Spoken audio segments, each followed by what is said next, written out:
और इस मुल्क के अंदर जिधर उलमा ने, सूफिया ने, अल्लामा नकी अली खान हो, हसन रजा खान हो, मुफ्ती नईमुद्दीन मुरादाबादी हो, अल्लामा फजले हक खैराबादी हो, मुहद्दिस कशमीरी हो, हुजूर पीर जमात अली हो, हुजूर पीर जकोड़ी हो, पीर साहब मानकी हो, इन सारी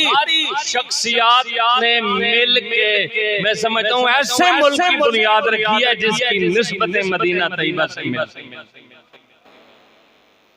और इस मुल्क के लिए बड़ी कुर्बानियां माओ ने, बहनों ने, बच्चियों ने दी।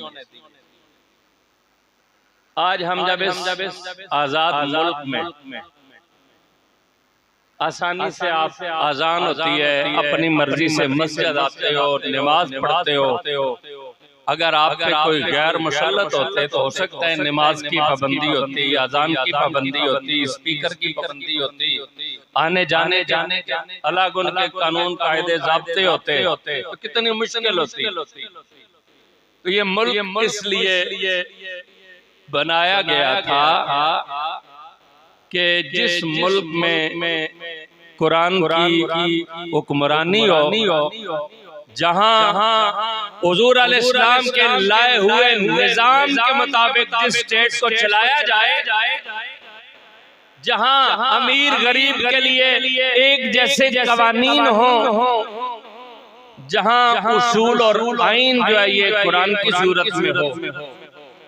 मैं समझता हूँ जिस मकसद के लिए बनाया गया था वो हासिल हुआ नहीं है। 79 वर्षों से ये चोर, लुटेरे, डाकू इस मुल्क को दोनों हाथों से नोच रहे हैं, किसी तंजीम जमात के। आज तक कोई ऐसा नहीं बना जनाब जो इस मुल्क को इसके कायम करदा उसूलों के मुताबिक चलाता या कोशिश करता।